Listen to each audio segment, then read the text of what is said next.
Para sa karamihan, ang patay ay dapat iwasan. Ngunit sa iilan, ang kamatayan ang siyang pinagkakakitaan. Araw-araw nilang kaharap ang katahimikan, takot, at minsan ang di maipaliwanag na mga pangyayari.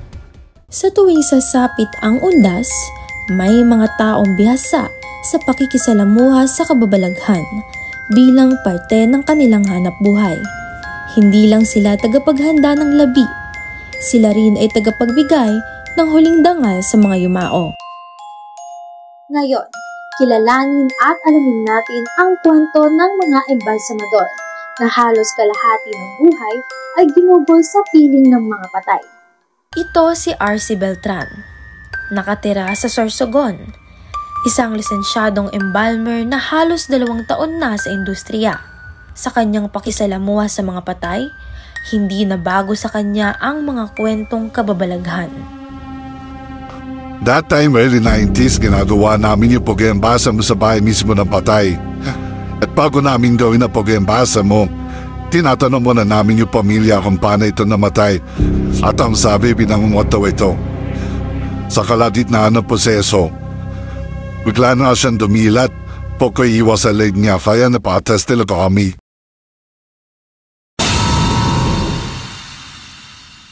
Ngunit sa kabilang banda ng mga kababalaghan, nakilala namin si Tatay Dennis na matapang na hinaharap ang kanyang trabaho bilang embalsamador. Kumusta naman po? Nakakatawa po.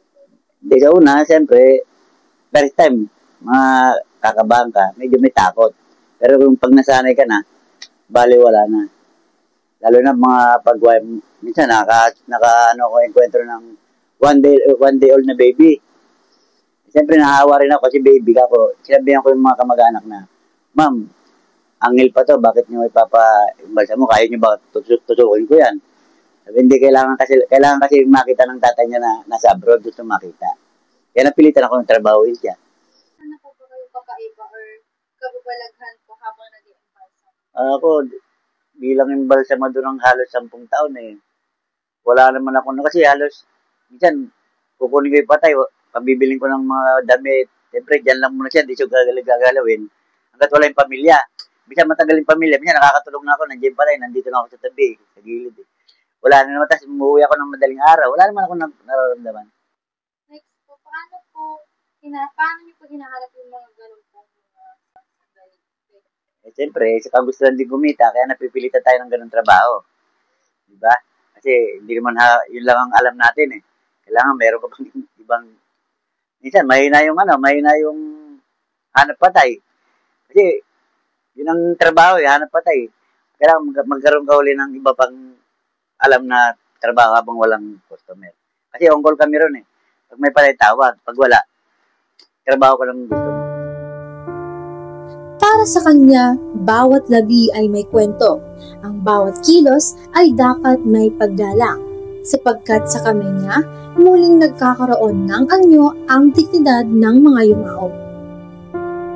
Hindi maiiwasan sa trabahong ganito na may sandaling tila may presensyang katingin o gamit na gumagalaw. Mga tunog na di maipaliwanag. Pero para sa kanila, parte na ito ng kanilang buhay. Sabi nga nila, matakot ka na sa buhay, wag lang sa patay. Para sa marami, ang kamatayan ay katapusan. Pero para sa mga embalsamador, ito ay simula ng isa pang tungkulin, ang pagbibigay ng huling respeto sa mga nilisan na.